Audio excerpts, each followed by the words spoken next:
Love a self means to acknowledge that there is a self there. There's a physical body, perhaps with needs that change in a moment. There's emotions that are happening for you in any given moment that might be different than someone else's. So it's caring for the self, which I do believe begins internally. I think you gotta have a dream. The School of Greatness. Really? Yeah. Please welcome Lewis Howes. I'm curious, what has been the negative thoughts that have come in your mind in the last 3 months while you launch something new, as your audience continues to build exponentially into the millions, when 3 years ago you had no following? Yeah. And now you have this massive platform. This is gonna be a massive hit book. What's the negative thoughts you've had to overcome in this process? Well, how long do you have? Joking, but though not. There's just been so many ego challenges, as I call them, and call them throughout my book. From the beginning, I mean, if you would have spoken to me a decade ago, Lewis, you wouldn't have heard me speaking about a book in my future. I never in a million years would have imagined that people wanted to hear what I had to say. It wasn't a goal or a career aspiration for me at all. So even being offered the opportunity around a book contract, for me, there was a voice like, really? Me? Like, you care about what I have to say? So that voice is there along the way as I'm dumping the work, as I'm framing the work, as I'm sharing my journey. There's that nagging voice that is, unsure of really? What people are interested in, and, always diminishing what I have to offer the world. Do you diminish a lot yourself? I do. I think, we all have that critical voice, and mine is there. I have very much, if you read my book, I talk about inner child archetypes, these very pattern conditioned ways of being that, typically originate in an early time around some painful experiences. So my archetype that's very predominant and very present, especially around the book, is the overachiever. So I hold myself up to almost a tyrannical, unachievable standard in a lot of ways. And I take any moment to rip myself down as evidence that I'm not meeting that. So for me, that is consistent. And that even applies not only to achievements or performance like a book. Obviously we can get graded in school around papers. So the book feels very much an academic exercise, though I hold myself up to standards in my relationship. One of the most difficult things for me to do is to disappoint those I love. So that overachiever mindset is at the ready, is always ready to judge myself as not obviously living up to that expectation pretty much at any turn. Every moment. Any moment. How do we overcome that people-pleasing perspective, that overachiever mentality, so that it doesn't consume us in a negative way, but we're still driven to serve at a high level? Yeah, so acknowledging it, I think, is the most important aspect of the beginning stages of the journey. So the fact that I'm able to say here, I have that filter, as I call it, that's painting everything that happens in my life. That's the first step of healing, because I, like many of us, wasn't aware of that filter, and it was coloring my experience. And so I would take any moment and end up feeling badly and not understanding why. And until I began to view my internal world, I began to see the stories I was creating. So that moment in particular, whatever it might be, was yet another, moment for me to have evidence that I'm not living up to that expectation. So pulling back and, seeing that lens, oh, okay, here's that tendency to compare myself down again, that at least gives me the opportunity to create a new choice, which brings us to the next stage and why my book is called The Work.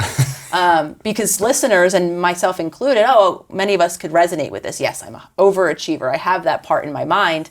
Yet, now what? That part is still there coloring our experiences. So then it is the work of refocusing my attention, paying less focus, because that's our most powerful tool for many of us to begin, not spending time spinning down that framework, spinning down that story, ending up feeling so terrible about myself.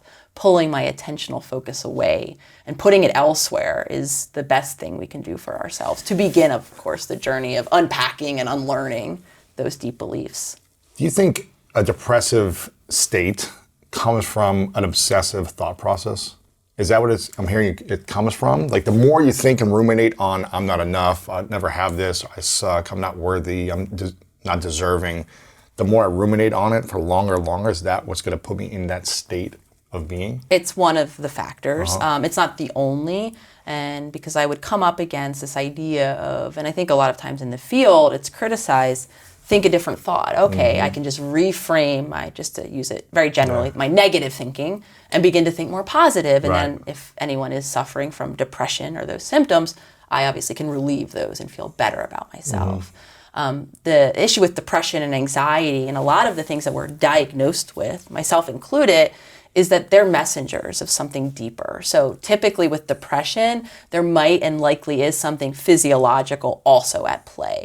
There could be some gut issues that are causing inflammation, that is causing actual inflammation in the brain and causing those symptoms of depression. There might be some nervous system activation, getting stuck in our parasympathetic, in particular nervous system, that results in that hypo-energetic arousal when I have no energy, I have no interest.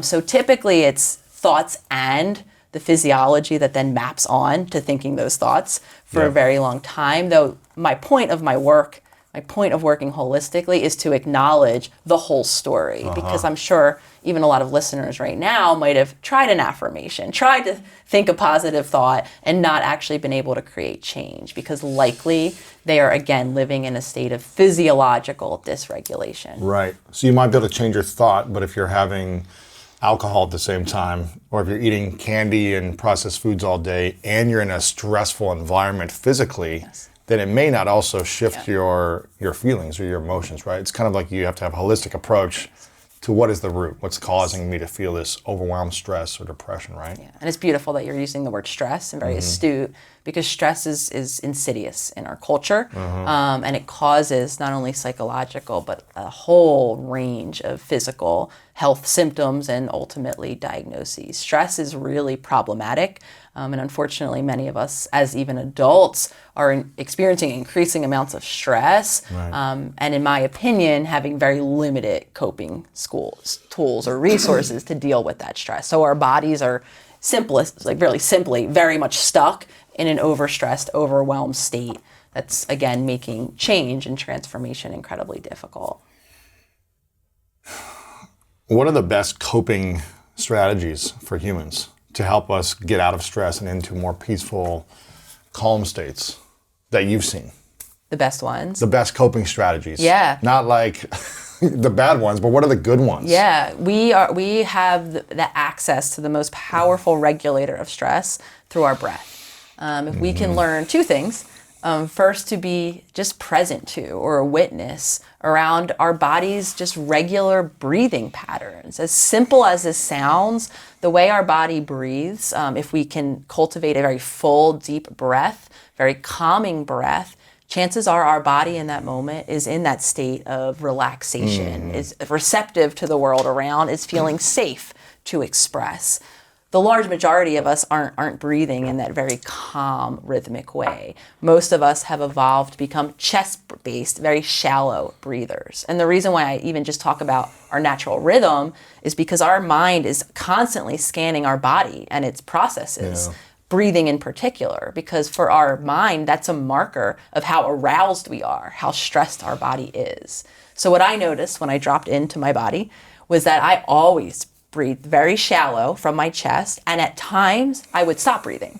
And that correlated with stress. The more stressed I am, the more I'm actually holding my breath throughout the day. So just that simple act of witnessing to me showed evidence of, wow, Nicole, your body is stressed out day in and day out, regardless of what's happening in the actual current moment. Your body continues to send signals of stress. And the reason why listeners who might struggle with anxiety or panic, as I once did, why this is problematic is because, like I said, our mind is scanning down and it's going to begin to then think stressful thoughts. It's going to scan the environment for what's wrong. And as we all know, we're very good at identifying what's wrong in that moment. And then before we know it, the reason why I offer this is now we're caught in a loop. Because now I'm thinking stressful thoughts, further activating my body. So dropping in, noticing our body's natural rhythms can give us some clues as to how activated we are. And then, of course, the next action step we can take, if you're living in an overactivated nervous system as I am,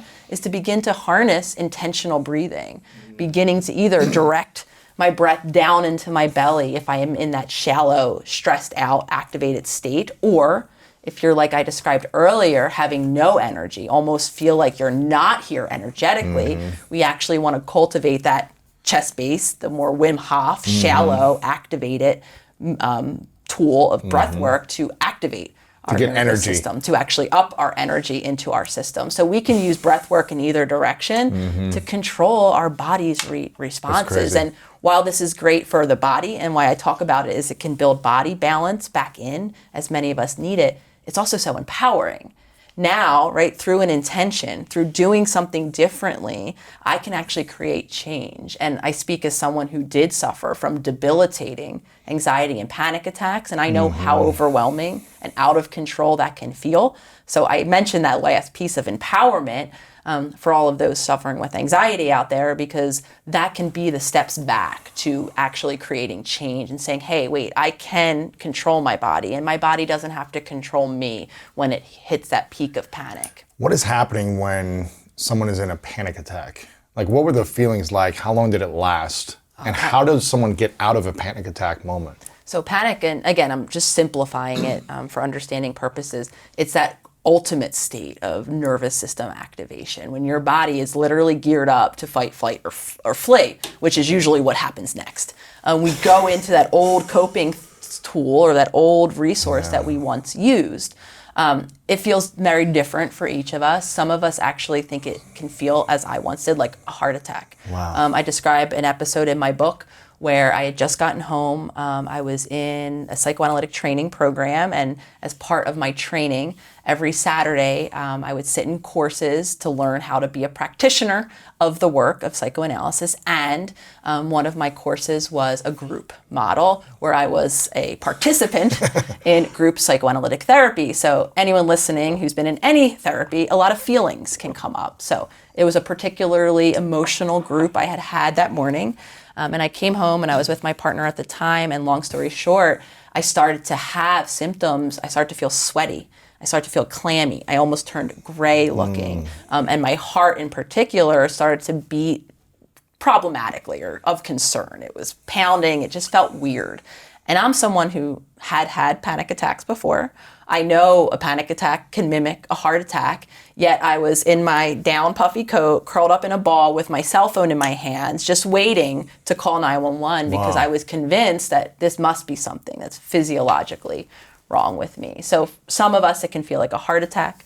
Some of us, it's just that elevation where my heart feels like it's through the roof. I might get that panicked feeling like I'm crawling out of my skin. And it's very, very scary. And what it is, again, it's an extreme state of that nervous system activation. So the best tool is to help our nervous system go back into that peaceful, calm, safe place. Now, this is where I want to acknowledge that those of us who are in the throes of a panic attack and have never practiced intentional breathing or breath work probably aren't going to be successful. And this is, of course, what we want to do. We want to use the tool only when we need it. This is where we really want to learn how to cultivate that balance in our bodies outside of that 10 moment, outside of that acute where panic is crashing down around me. Right. We want to consistently learn how to drop into our bodies, take a temperature check. How safe is my body? Am I in activation mode or am I calm? And when I'm not calm, learning how to balance my body then, so that when, as I feel my panic obviously increasing over time, I can learn how to downregulate myself.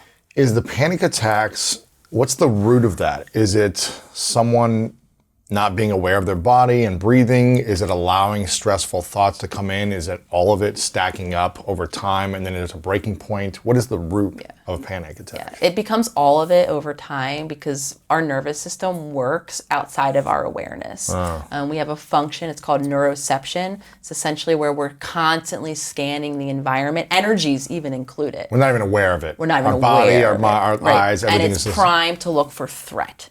However, threat gets defined based on our past experiences. This is how we can't kind of extricate the two.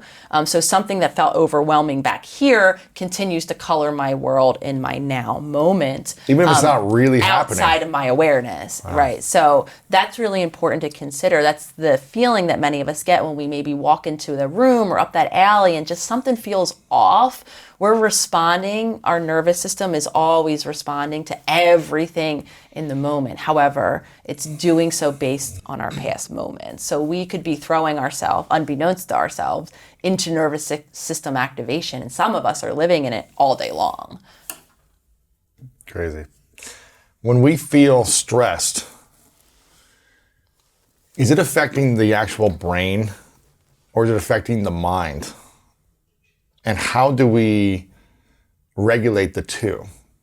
Of the thoughts, the ideas, the mind, the consciousness, I guess, the awareness, or the brain, the physical brain itself. Yeah. What is stress? It's going up into the brain, or is it actually attacking the mind, kind of like outside of the brain?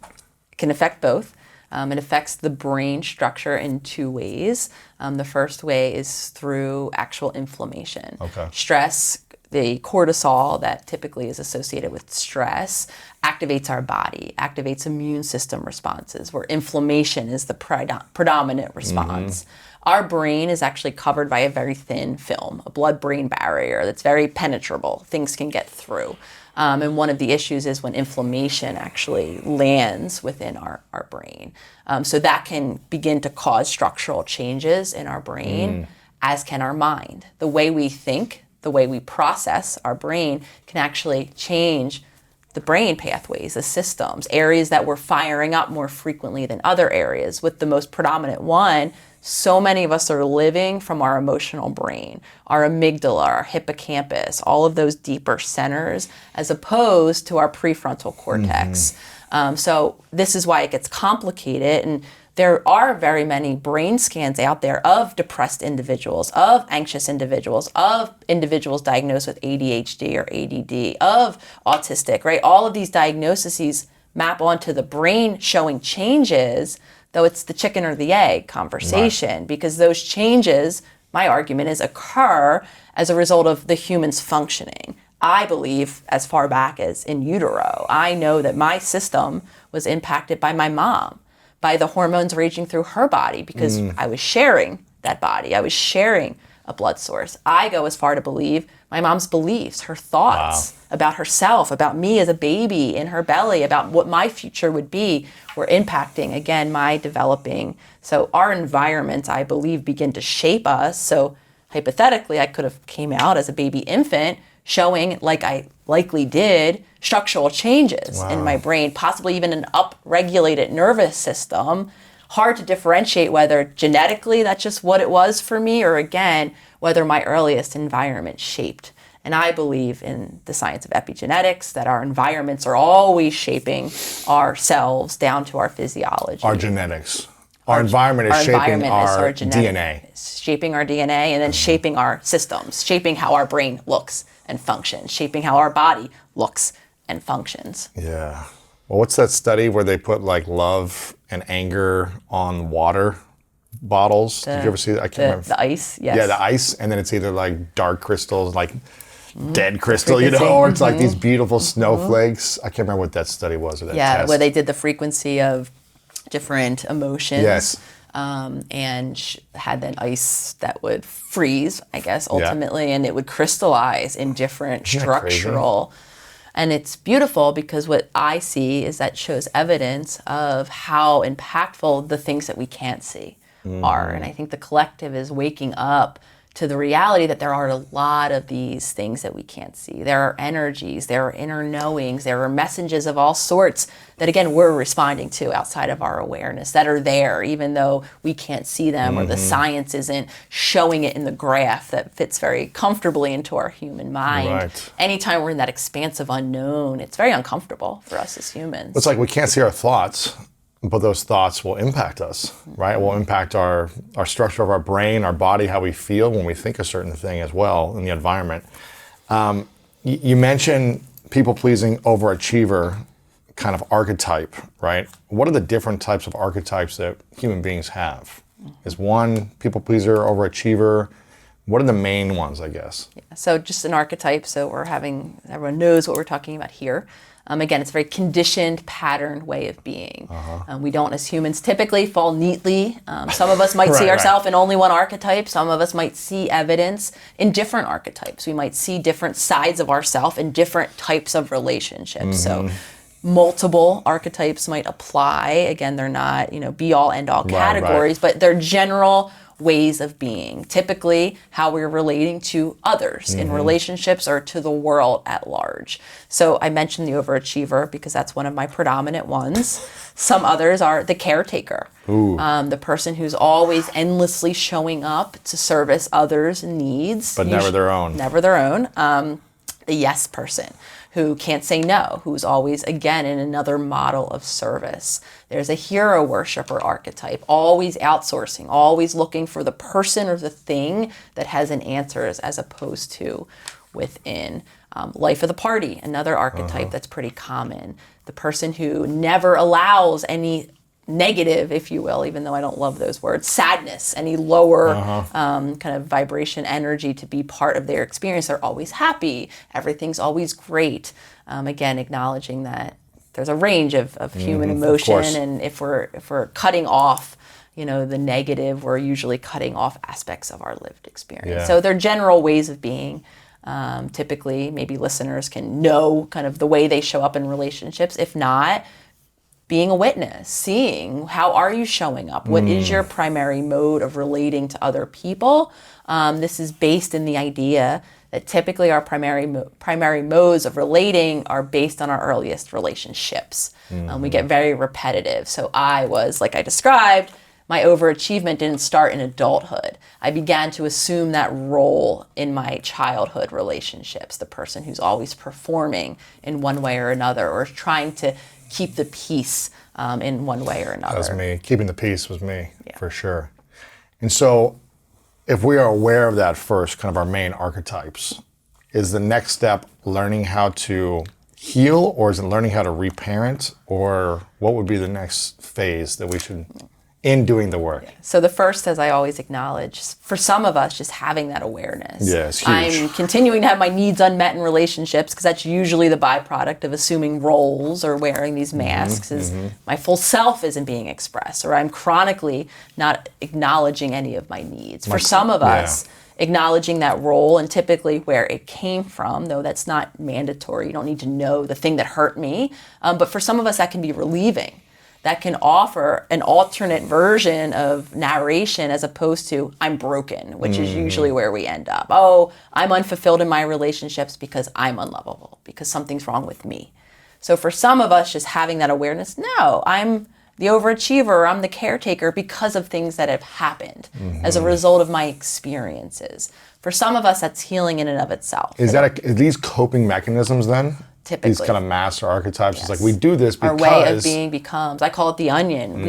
By the time we're in adulthood, we're living such a conditioned way, typically as a result of coping with something that was too overwhelming or too difficult at one time. And the coping, is it all back to feeling seen, heard, and acknowledged? Is it like we do these things so that someone sees us or acknowledges us? In my opinion. Yeah. And or to then, as a byproduct, avoid the pain that once was. Right? If showing, right, so the life of the party, I'll use as an example. If at one point when I showed sadness, I didn't feel accepted given whatever has happened, right? Then if I stop, if I modify, if I do not tell mom the sad thing that happened, I don't have to feel that pain of that rejection. So I just say a little less of my sadness and a little less of my sadness over time. So it's a coping to avoid that hurt that was once unbearable. It's to either be seen or to avoid pain. Yeah. Is that it? Yeah. So how should we, what archetype should we live in? Yeah. So once we become aware, right, if the relief can go so far for some of us, then we're still left with us and our conditioned way of being. Right. We're still left with that habit, that pull. Like I shared throughout my book even, my overachiever is right there, ready, right, for that reaction in each and every moment. So cultivating new responses is ultimately the next step. Responses that we now get to choose as an adult. At one point, we weren't gifted with choice. We were in environments that we had no say around. Now, I can show up.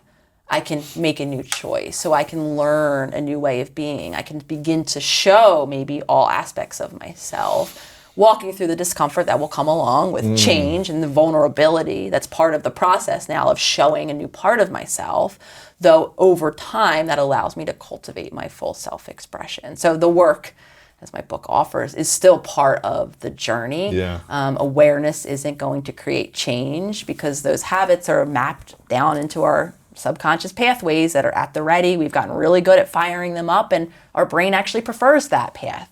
So showing up in our conscious mind, teaching ourselves that we always have that pathway that leads to all of the consequences that they've always led to. And then this pathway could lead to something else that will probably be uncomfortable because it's new, it's uncharted territory, though it could help me march toward a future of my choosing. What's something you replace in the last week or two in the middle of this book launch? What is something you've had to replace with the overachiever mentality, or something that's an old pattern that you recognize and said, okay, I'm going back into this place. Now, here's what I'm going to think, do, and be moving forward. What is something you've done recently? Yeah, so my right hand in hand with my overachiever comes my familiarity around stress, to become agitated. So what I've seen myself doing, and the choice that my subconscious continues to offer me, is that one review that is negative, right? Or that one person over here, and I know what they think of my work, and it's not going to be positive, yet I know it's there. So what I found this week in particular is when I'm feeling that agitation, when I'm maybe feeling unsure, I'm sharing my life story in a lot of ways. I'm sharing difficult things that happen to me. I'm sharing my mind with the collective, so I'm feeling vulnerable. It's very normal to feel uncomfortable. So my old stress response wants to map on that discomfort and get that hit. So before I know it, I do want to pick up and look at that negative review. I do want to visit that person's Instagram account, and because I know Who's talking bad about you. Who's talking bad, so to stress me out. So all week I've been trying to navigate that space. Why do we seek to look at those things? Because for me, I understand it as a function of my familiar, of being caught in stress loops, of feeling that agitation that for me could be excitement in this moment. It's exciting, it's vulnerable. Maybe I am a little nervous about what the world will think. My mind is scanning, it's feeling that activation, it's sensing the cortisol, the adrenaline, and it's doing what all of our minds do, trying to find the cause. So for me, I know the cause could be this person over here, or what this one thinks over here, almost deleting out all of the amazing feedback with that focus. And for me, it's because back in time, I had a lot of stress in my environment. I had very limited tools. I had a lot of agitation that my mind couldn't make sense of. So what it learned to do was spiral in those loops of stress. I was hooked in that nervous system state of activation. As my nervous system escalates now, I find that same tendency to go back into that. So even though we know it's not good, even though we know it's bad for us, it hurts us, it's painful, we're so used to being in that loop that we just automatically go back to it because it's a bad habit. Yeah, it's our familiar. It's our familiar. Our familiar. Even if we know it's not our good. Our subconscious works on the familiarity principle, because according to our subconscious, the path that I've walked once is more knowable than the path that's unknown to me. And according to my subconscious, I know all of the ways to protect myself from that hurt, right? I dissociate, I distract, I do all of the things. So I know that I will continue life. And I know this sounds all extreme when I'm saying life and death and all of this. So our subconscious really is only wired to keep us safe, to keep us marching down those very illogical ruts. Is this why people will stay in toxic, bad relationships? Or will put themselves in situations that are harmful over and over just because they're familiar with it? They're familiar with it. Being without it is scarier than being with it? A lot of times their definition of love, of connection, that's all they ever had. That's how they operate. That's how they know themselves, is in relation to these others. A very big part of my journey, as you and I've talked about in a previous one of these chats, was me having to learn how to separate myself from core relationships within my family in particular. So many of us only know ourselves in definition with others, and the definition that we're using is how that relationship was. It doesn't mean it's authentic and healthy and safe. Even for some of us, it's all we know. So a lot of us have all of these ideas around what relationships are and what love is. That's, again, based on those earliest patterns that don't necessarily maybe map on to the relationships that we're seeking or that would actually fulfill us. Right. So when we have awareness around these archetypes of us and we start this process, some of the things that I really take from your book, one is the power of self-belief, is the inner child work and reparenting. Those three things I'm really connected to. How does someone learn to reparent themselves if their parents are no longer here? Like, how do they even go down that path, which might seem just a little weird? It's like, am I supposed to reparent myself? That sounds weird. What is a non-weird way to approach that? And is that us connecting to our 5-year-old self, or whenever that situation first started, that was painful, and having a conversation and actually connecting to that child? Is it a daily practice of connecting to something on the inside? What does that look like? Yeah, I appreciate the question, and I will acknowledge too that I think anytime we hear this idea of child and we're an adult, I mean, some of us into years into adulthood, it does feel uncomfortable. It does feel like, what do you mean? I'm out of childhood. I don't have that aspect of myself. I'm an adult now. I'm of the belief that our inner child is carried with us in many different ways, and we could start with maybe the least scary. Through our daily habits and patterns. Typically, you're caring for your body, I imagine, unless you made an intentional shift at somewhere in your adult life, the same way you were taught to.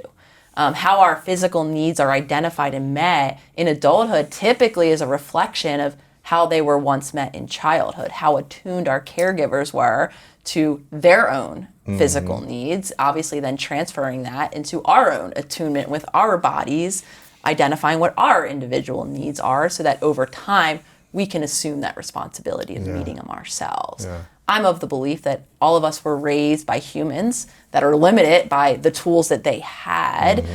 So I'll be the first to admit, I know that I was raised by 2 parent figures that didn't really have a full connection to their body and to its physical needs. So again, when they were parenting me or cultivating that awareness in me, it was from that much more limited consciousness state or that disconnection. So not surprising, I ended up being very disconnected from my own body's needs. Now this applies to our emotional world too. Chances are the habits and patterns, the way we tend to our emotions in adulthood, is a direct reflection of how we tended or how we were modeled or what coping tools were even available to us at one time in one place. So to do the work of reparenting, we could just see ourselves, witness ourselves in adulthood. See the areas where we are feeling like we show up for our needs. Do we acknowledge physical needs in our daily life? Acknowledging that our body has them day in and day out. Or are we so disconnected that we don't even know what they are? Same thing emotionally. What is our emotional climate? How do we navigate emotions when we have them? And again, can we begin to create new habits? So that's what reparenting, the approachable version is. Can I create new habits and patterns in any of these areas, physical, emotional, or spiritual, that better serve me? Again, acknowledging that we're limited by that which was taught to us or modeled for us, acknowledging the limitations of our caregivers. Should we blame our parents and hold them accountable and responsible for the tools that they instilled in us, or the habits or the routines or the boundaries they instilled in us? Or should we be as compassionate and forgiving, knowing that maybe they didn't have the tools, or they didn't actually seek them out for themselves? So how can we hold them accountable on how they raised us? What do you think? I think it's really natural to, and I have a specific part in the book where I talk about this, it's really natural to have all of the feelings when you come to these awarenesses of your caregivers. I hate you. Very real limitations. So I definitely think we should make space for however it is we feel, whether it's disappointment, let alone anger or rage at unmet needs. That is part of our lived experience. And I love cultivating the word "and" in our vocabulary and in our human practice. And then also space for possibly something else. For some of us, it might be compassion. Like we're acknowledging, pulling back and seeing the limitations, not as a reflection of us or their lack of care or love for us, as a reflection of their own tool set, their own abilities. So we can depersonalize it. And for some of us, that can make space for that compassion. Do we have to have compassion? Not necessarily. Do we have to keep showing up for these relationships? Absolutely not.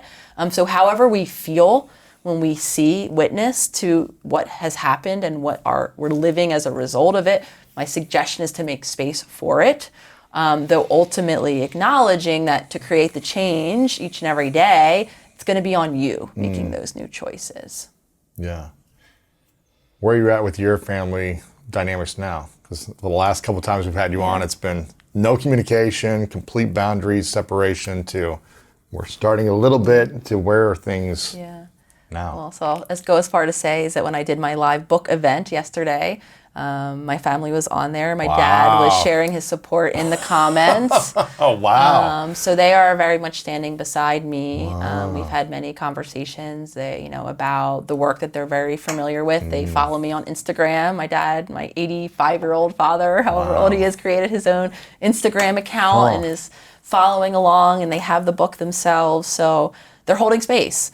Obviously, there's aspects of the book that I'm sure will be challenging and are challenging for them to see on paper, as I share aspects of our journey together.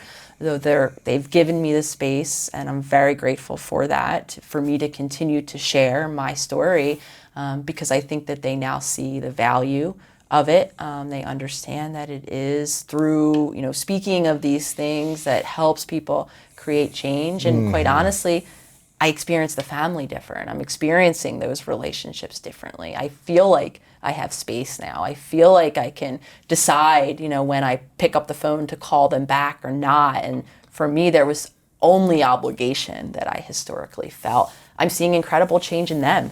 My sister's on her own healing journey and has been. She's working on her physical body now and is creating health and wellness in a way that she's never known before. And obviously I'm watching that now trickle to my nephew. She has a 14-year-old son. So for me, and I think for all of us, as incredibly difficult and painful as my decision to step away was, I think now we're all beginning to feel the benefits in terms of our relationship. Yeah, I've created space and disconnection from friends, family at different times, and intimate relationships, people I was in intimate relationships with, at a point where I felt like this is not going anywhere. Us having this constant dialogue, it's not going anywhere. It's hurtful for both parties. It's stressful. We're not seeing eye to eye. Let's just take some space. Yeah. And almost every time I've done that, I've seen healing progress, I've seen compassion, and it's really powerful, I think, to disconnect at times when you're unable to figure out tools or processes to come together in a powerful way. So for me, I think it's powerful for people. You don't always have to just keep working and in these relationships together all the time. Sometimes you can take that space, right? Yeah, I couldn't agree more. And because just like me, my whole family, my system, family system that I came from was locked in those stress cycles.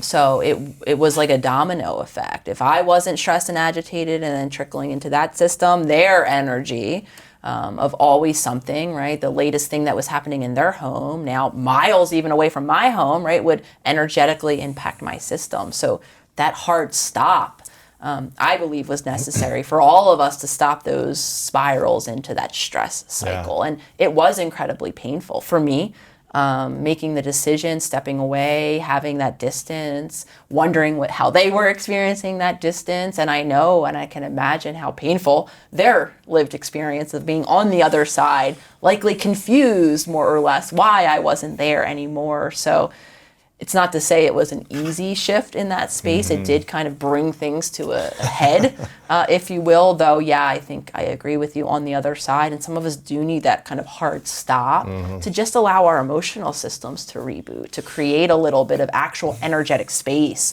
so that now when I went back, I was in a different place. I was balanced. I still knew that those habits and patterns would be there. I still have moments while I said, I can call back whenever I want. That's me sounding really tough, though there's many points where I log, my mom called me 2 days ago and I didn't call her back yet, and how's she experiencing the fact that I didn't call her back yet? Those stories are still there.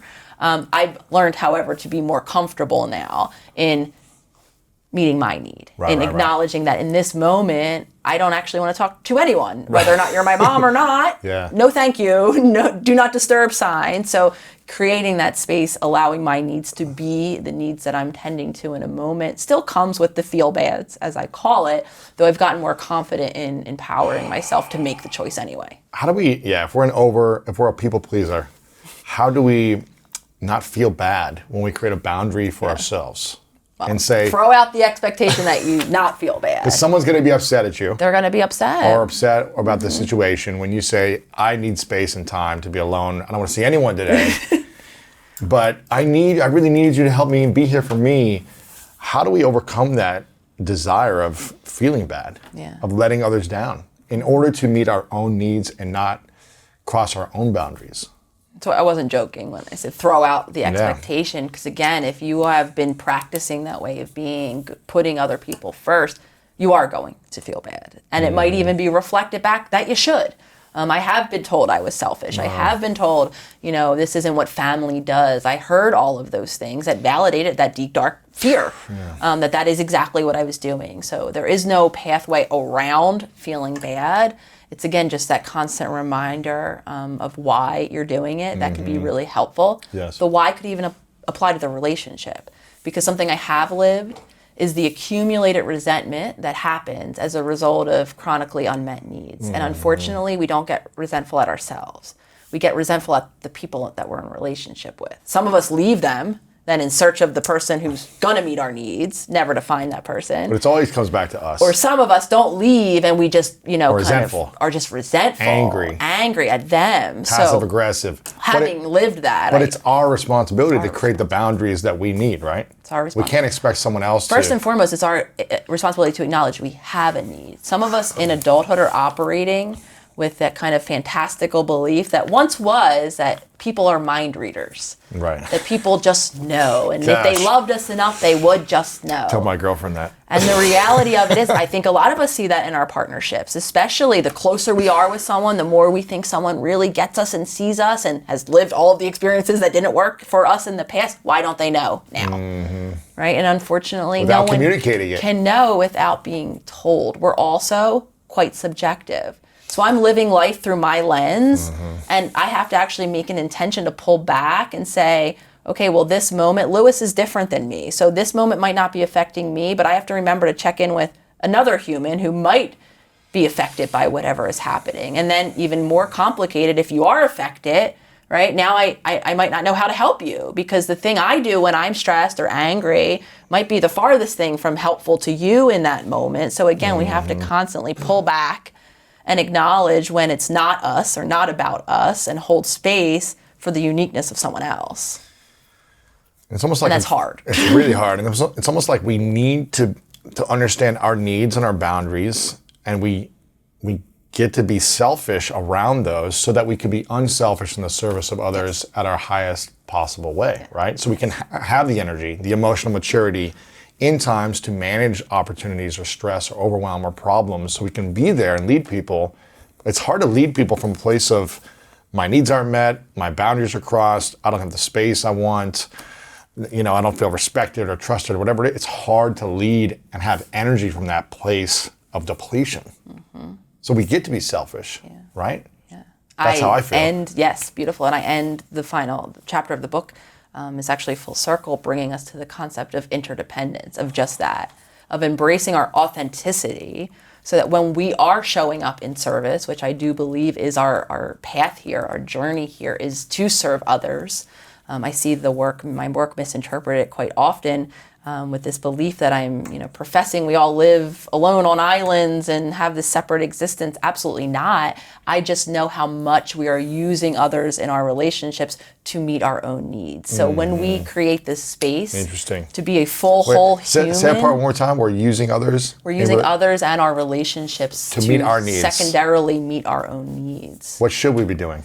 Being a full, connected human who's aware of their needs that differ on a given day, that understand when limits are met. So back to me hating to be a disappointment to others, there are some days where I don't have the resources to even hold space for the emotions of my loved ones, though I would like to. So for instance, I'm pretty tired with book launch week. I've been talking a lot, I've been sharing a lot, and my partner too is going through a lot of the same emotions that I'm going through. And there have been many moments this week where she's been wanting to express or had a feeling about something, and I've actually had to say, Lolly, I'm so sorry, I have nothing left right now. And that's very difficult to do and to say, but we also meet those limits too.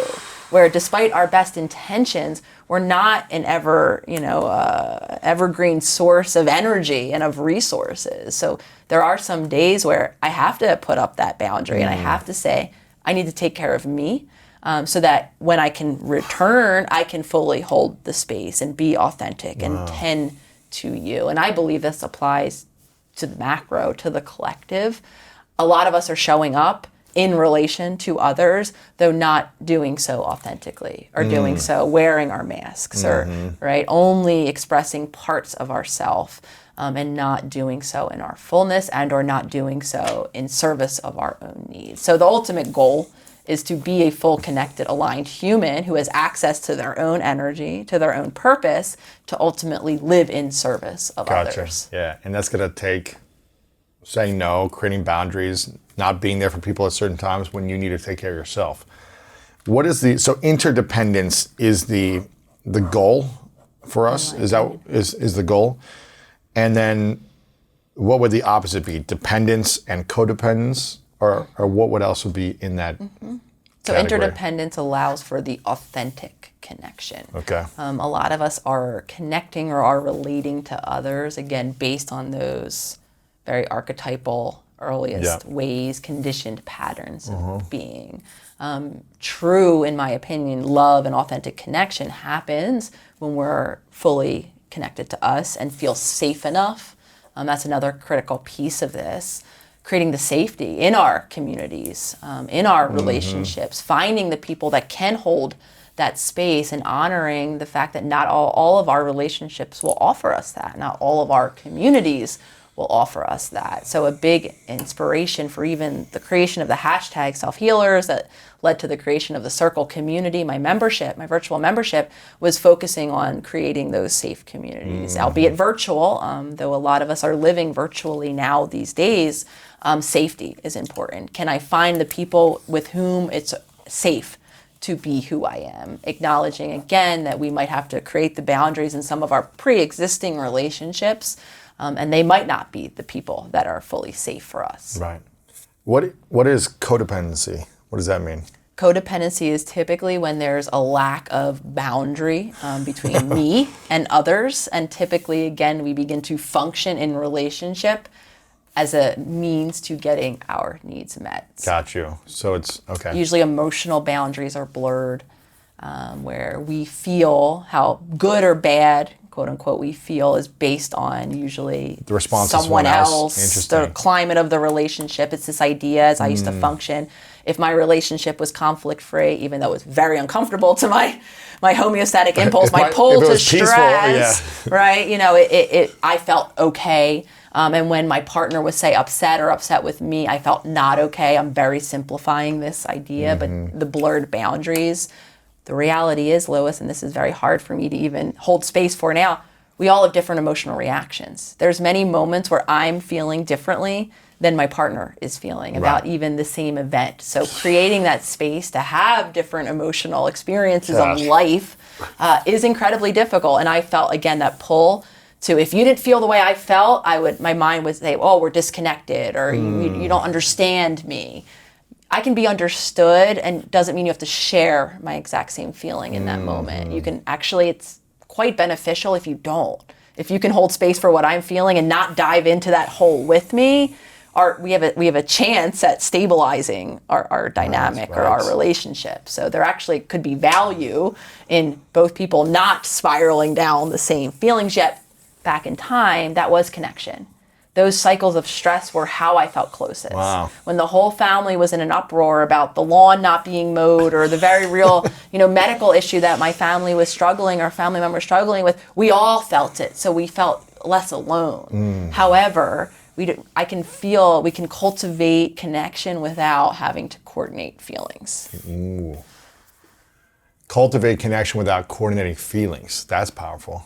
You can still connect with someone without having to feel the trauma, the pain. You can have understanding and awareness for it, but not have to experience it at the deepest level, right? Yeah, and some of us are very empathetic, as we say. We do have those permeable boundaries. It is easier for us to shift into someone else's energetic field or expression. And I believe all humans exist on that spectrum. We all can take on another's perspective and feeling. Some of us do it by conditioning. Sure. We just do it outside of our awareness. And little did I know I was just doing that. I was filtering everything through your experience of me or this moment, completely negating or bypassing my check-in with, well, wait a minute, how is this moment for me? Sure. What is you talk about self-belief in the book. What is the difference between beliefs and self-belief? What beliefs should we be thinking and learning about? And how can we cultivate also a self-belief that is positive and empowering for our life as opposed to disempowering? So starting with beliefs. Yes. We're coloring our experience with beliefs about everything. Self, others, the world, our place in it, our past, our future, all day long.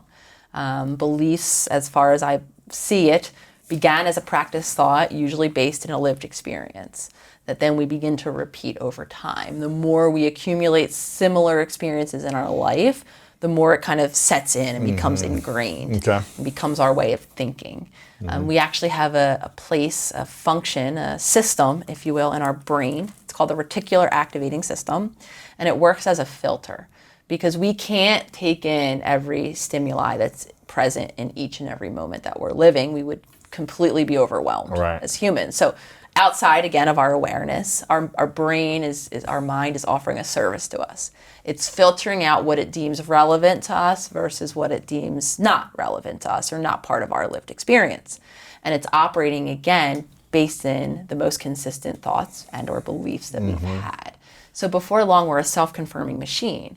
We're only seeing evidence of how unworthy I am in every given moment, and my mind is filtered out to my detriment, in this example, any evidence of me being worthy. And now most of us have been doing that throughout a lifetime. Yeah. So to even explore our beliefs, the first understanding is that we have thoughts all day long, innumerable thoughts. B, they typically are pretty patterned. You can start to see themes, and we might call those beliefs. So as you become conscious to your internal world, you can become witness to what those similar narratives are. What are the stories that you're coloring your daily experience with? Right. So once you do that, you can begin to see what those pathways are, what the beliefs are that are causing. The reason we care about beliefs is they cause a reaction. If I'm only paying attention to how unworthy I am in this moment, I'm only increasing the likelihood that I'm going to feel unworthy, and then increasing the likelihood that I'm going to do the thing I always do when I feel unworthy in this way. The coping strategy or whatever it is. Right. What were the main beliefs that held you back in your life before you became aware of them? Oh, the current one that still plagues me, Lewis, because it's my most practiced one. All roads in my mind lead back to this idea, this belief that I'm not considered. Again, having a family where there was a lot of stress in the system, as those of us who have anxiety know, when we're stressed, it becomes really difficult to focus on anything outside of what's immediately wrong and to solve the immediate issue to decrease the stress. So with all of my family's focus on those stressors, very understandably, me as a little human was likely left feeling not considered, not feeling like where I was in the world in that given moment was taken into consideration because everyone was looking at the fire that they were putting out, right, as a unit, so that the whole family, very well-intentioned, of course, though the byproduct of that, all roads in my mind led back to, not considered. Here's another moment where I'm not considered. Here's someone else that I thought should love me in this way, and they're not considering me. When I was joking, when I said, though, it is still there, that narrative is at the ready. Things could happen in my day today, and I can almost hear myself getting ready to proclaim to the person who did the thing how much you're not considering me in that moment. Wow, really? That's how... Still today? Still to this day. How many beliefs do we typically have? Is it one core belief that everything goes back to based on a number of instances? Is it 2 or 3 beliefs? It could depend. Yeah. I mean, we're all a bit different. I typically find that there is like a core 1 or 2. Yeah. We like to end with some version of unworthiness or unlovability. Mine is not consideration. Somehow all roads lead to that. Though again, we could have multiple different, scenarios or rehearsed beliefs about ourselves. As you're saying this, I'm thinking of what have mine been, and it's probably I get taken advantage of, or I'm feeling abused. I feel like someone's abusing me, or something's not fair in this moment. And maybe there's like a common theme with all three of those: feeling abused, taken advantage of, or it's not fair. And so I find scenarios where I'm like, oh, this person's taking advantage of me. This person's trying to abuse me or use me in a certain way that's abusive feeling. Yeah. Or they're doing something that's not fair in this moment. And it can really trigger me. Yeah. Right? It feels like you want to, protect yourself. Yes. And so when that moment happens, where do you do in your mind? Do you feel like I'm not being considered? This person's not considering me, my feelings, my needs, my boundaries. What do you do next? First of it is be aware of it. Yeah. And then what do you personally do after that? So once you're aware of it, you'll also become aware of all of the unconscious activation that's happening, because likely your heart rate, right, is probably going to increase. Your body is going to start reacting as if you're likely back at the time or times, right, where you did feel that abused, violated, things were unfair. So that's why our feelings, going back to the inner child, another moment that we can meet our inner child really head on is when we are having those really big reactions that often do map onto our body in action, in reaction. And it's important in those moments to honor, for many of us, the feelings that we're having, because so many of us have repressed it, have learned how to suppress it or do all of the things to make it more tolerable. So for some of us, it's just letting that in. Like, yeah, I was violated, I was abused, and this feeling is appropriate for what has happened at a time. Because a lot of us, like I said, need that valve. We need to feel about what happened to us to then release it. Then, of course, we can create change. We can hold space and begin to cultivate something new to do, which typically we would benefit from some version of the body work, the somatic, that actually teach my body now that it can feel safe in this moment, that we're not back as that young child being violated without tools, that we're now an adult, that we can tolerate this very overwhelming feeling that my body is having, and I can create safety doing whatever helps me create safety. And now this is where it's very individualized. What you come, that's helpful for you, Louis, could be different than what's helpful for me when my body is activated. Some people want to move and shake and get their feelings out, and some people want to go and get in the bath and kind of turn inward. And then there's obviously everything in between. And what else can I do for myself becomes the question to make a choice that would better serve my long-term goals. So it's almost like when we feel that, when that belief comes back, that belief that holds us back, I'm not considered, I'm feeling abused, or whatever it may be, creating the awareness, recognizing that belief, and then starting to integrate new habits for a new way of thinking, to realize like, okay, this is not actually something that's attacking me, or maybe someone was not considering me, but they weren't considering themselves. It's integrating a new habit and a new belief instead to replace it. And a new feeling. And a new feeling around it. We want to do something different. So we want feel to it. action in a new way. So when that belief or event or scenario happens in the future, because it will happen, hopefully it won't affect us as much. Or is there a place in time where it could not affect us at all? That we could eliminate that belief, eliminate that feeling of trauma or tightness, and feel peace when that thing happens again? It depends. I mean, we can teach. Our brain is neuroplastic, our body is neuroplastic as we create, and that's why I'm emphasizing the body. To teach our body safety, we have to bring our body back to safety. This is, again, one of those moments where we can't just think, I'm safe, and then my body is like, oh, right, we cool, and my heart rate goes down, and we might have to help it along. We might have to give ourselves a deep belly breath. We might have to take ourselves out of maybe the activating moment to create that space to show my body that it is safe, because that it is safe. Because that belief, when we're in that belief, our body is experiencing that trauma. Yes, it's experiencing as if you're in that environment now, as if it's true, even if it's not true. Yes, as if it's true. And that's what makes belief so strong, is because they're backed by emotion. So this is why, for so many of us that maybe have tried mantra work or affirmations, or wrote "I'm worthy" on your bathroom window or mirror and tried to, repeat it a million times, why it doesn't work.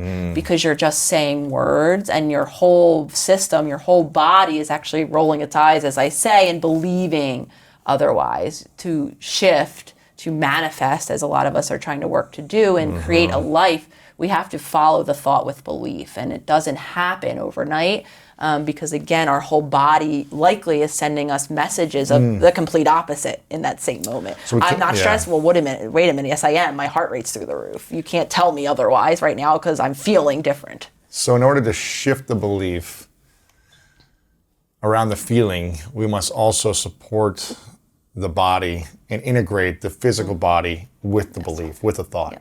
So that we can feel safe when that happens the next time, and keep practicing those strategies, those tools, those coping mechanisms of breathwork, body, safety, boundaries, space, whatever it may be, so that when it happens again, it's not affecting you as much, or you can recognize it and say, I'm okay, because you've created that new belief and you've backed it with emotion. Yeah.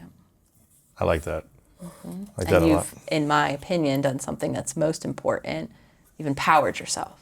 You've empowered yourself to have the choice now, to gift yourself with a choice that you likely did not feel you had because you didn't. Because again, bring this all beautifully full circle, because your body was in a state of dysregulation, scanning your environment for further evidence of that dysregulation, operating with neuroception outside of your awareness and keeping you locked in that same reaction.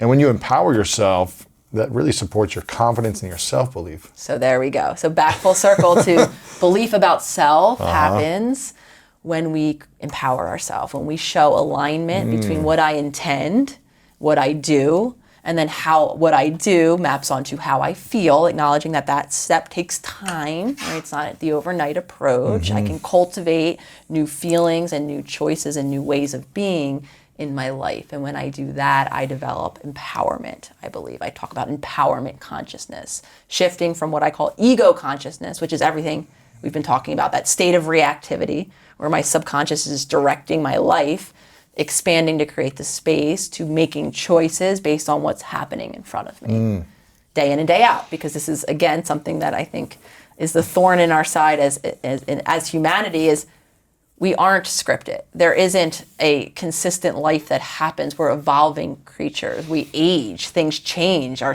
needs in our body shift and change, our emotions shift and change over time. So until we have that guidepost that can attend to our fluctuations, we're going to continue to look outside of ourselves and might not be actually meeting our needs. Do you ever think there's a thing that could break you emotionally or mentally? An event, an experience, something that could happen, business, relationships, where your beliefs might be shattered, your thoughts might be overwhelmed, that it could potentially break you for a period of time? Or do you feel like you have enough tools and practices in place that no matter what happens, catastrophic, unexpected, anything, that you'll be okay? I have that deep belief that I'll be okay. I might be down. I might need time. I might need to put that do not disturb up and don't bother me. So I might need space to get to that place of restabilization. Though I think that is the goal for all of us, is to have that I'll be okayness inside. Not as a result of, oh, well, I'll be okay when, or if you just stopped, or when bad things stopped happening to me. I think we ultimately become empowered as a human, as a creator of our life experience, when we can say, you know, this might be the most terrible rocking thing. I might have to put up do not disturb for quite some time, and you know, though I know ultimately there will be restabilization, there will be okayness on the other side. What's your biggest fear and insecurity then?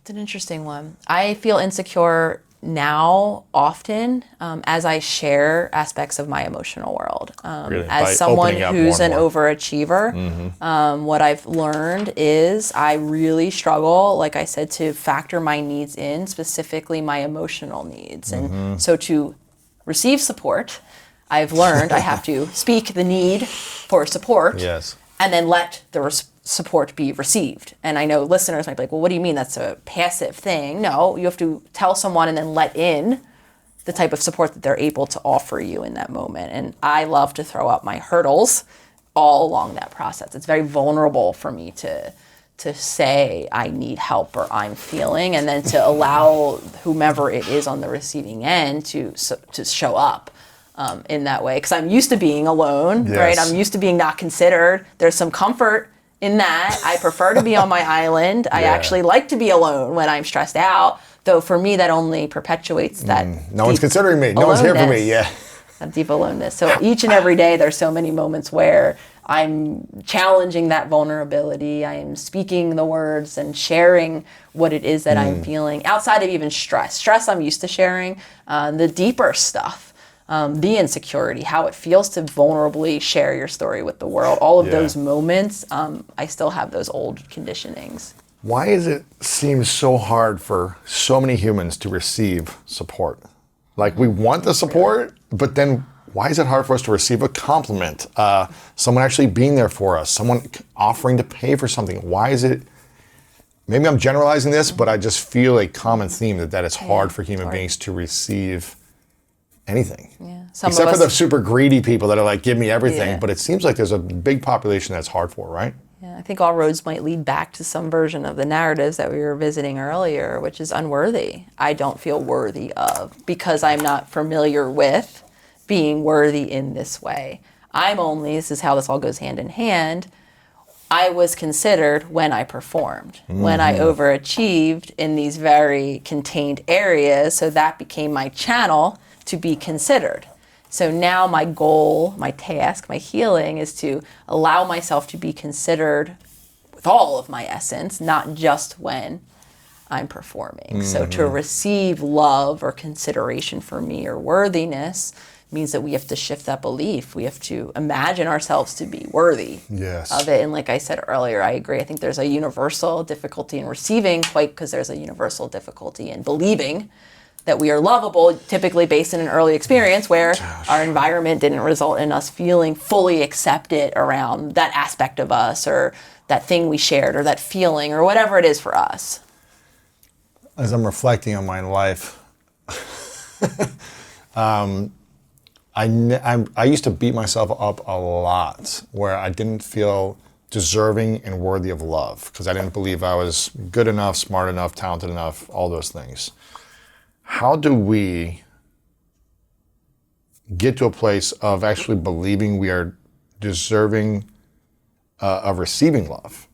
Not only from other people, but like I didn't even know how to love myself. I didn't know how to like say that, no, it's okay. Like you can be okay on yourself. You don't have to beat yourself up constantly. How do we love ourselves? And then how do we allow, or can we never allow, or one of the reasons why I don't allow other people to fully love us because we don't love ourselves?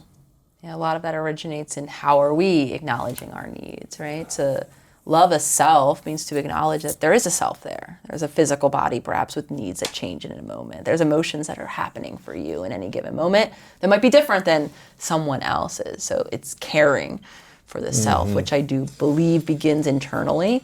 And then of course, paying attention to your thoughts, to how much you're coloring the rest of your day. So even those of us that have a self-love or a self-care practice, my next question always is, or my suggestion I offer, is to pay attention to the rest of your day.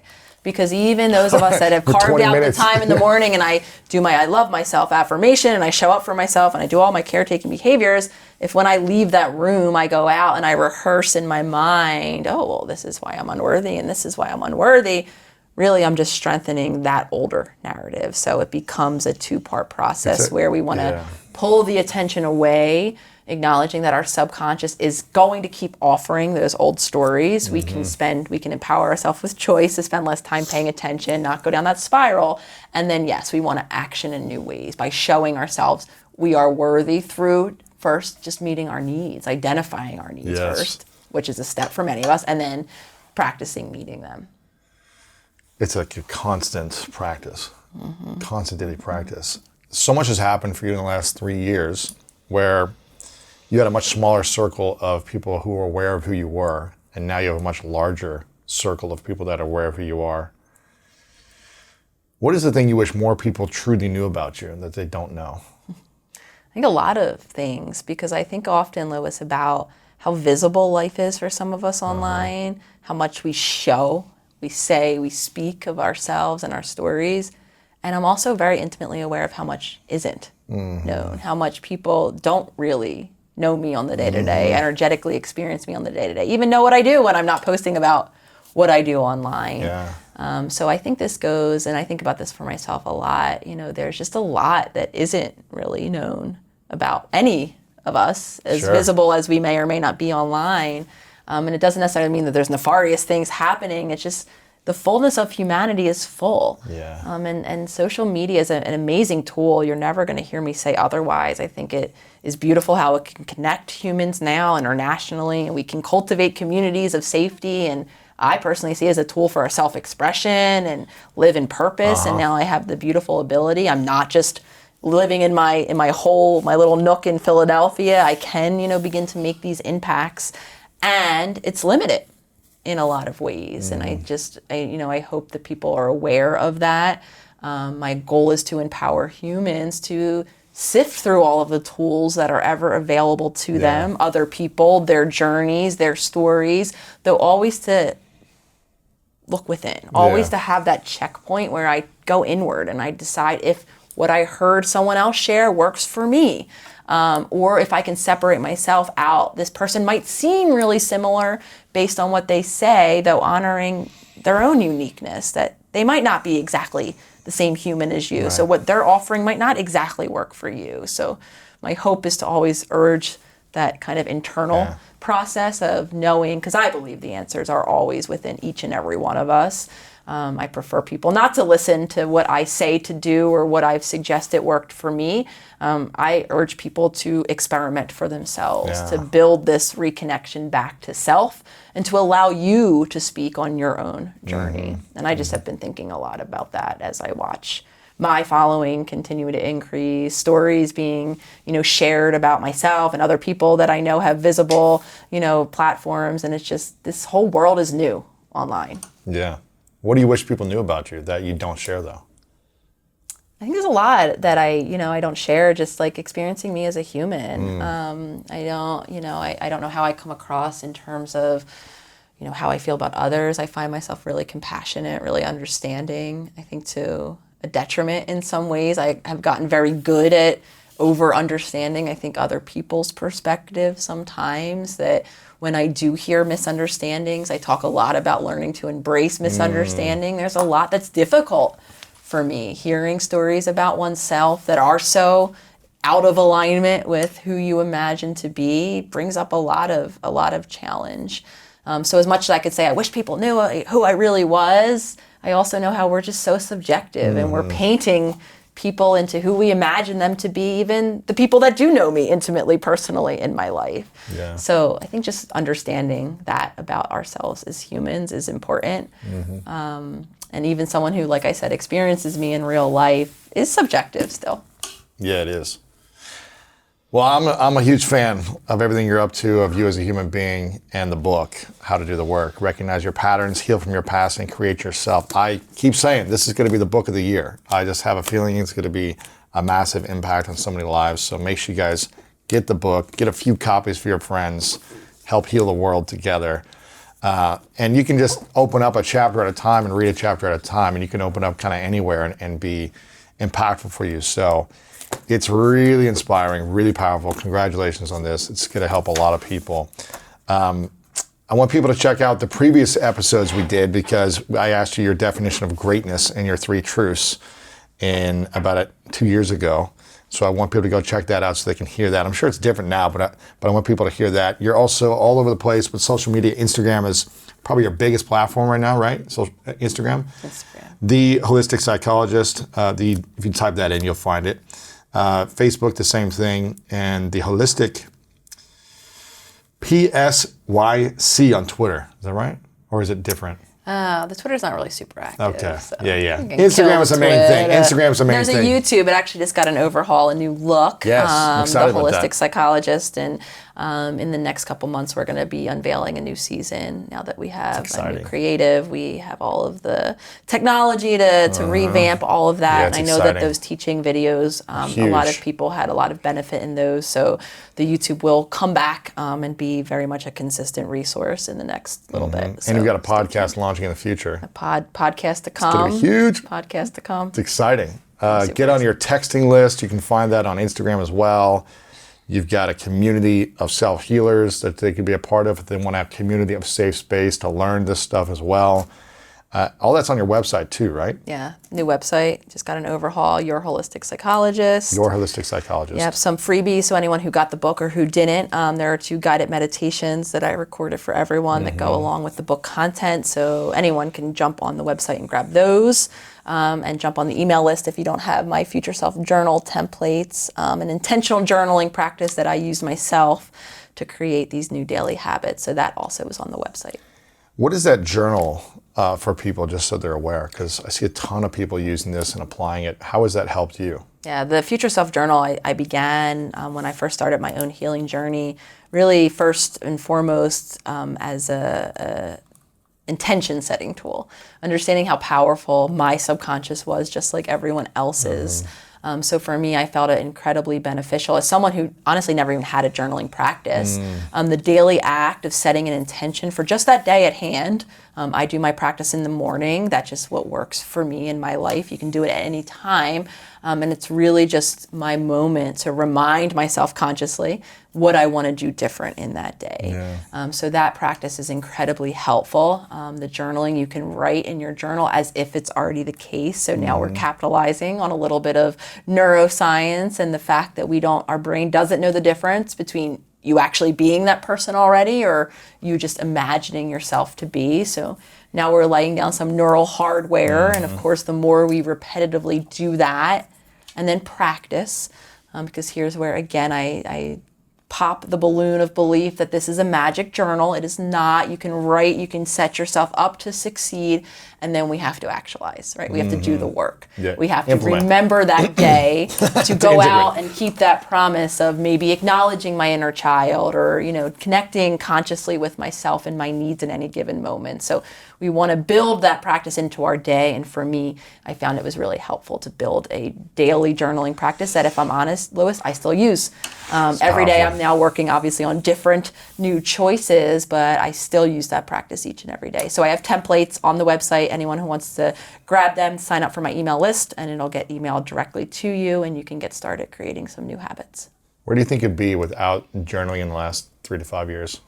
I would be stuck in my old habits and Really? patterns. If you weren't journaling? If I wasn't doing any of it. I mean, that was the basis of me. I use the journal, like I said, as the foundational platform to begin the new choices. So for me, it was a gradual evolution of first creating consciousness in my body, learning how to be present in my body. I then very quickly learned my body was completely dysregulated, and then I began to journal about creating safety, and I actually revisit it. I opened up my journal yesterday because it was just the book launch day for me, and I saw the day that I wrote my journal for when I was offered the book contract.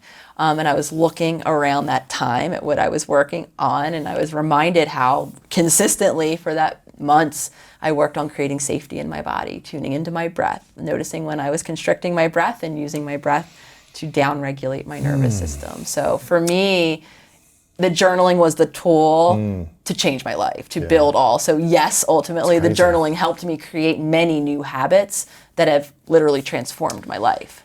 Yeah, I think it's one thing to visualize and do non-written journal, like a mental journal. There's one thing to like rehearsing and mental journaling, but there's another thing when you actually put it down and you can see it again and you can reflect on it. You can be like, is this really how I feel? You can go back to it. You can kind of track it. It's hard to track your mental journaling for months of what you were thinking a month ago, but when you can see it, I feel like you can see the progresses too. So journaling is a powerful thing. I'm super excited for you. I'm so proud of this book, and I'm proud of you and everything you're creating. Make sure you guys check out the book, How to Do the Work, Dr. Nicole LePera.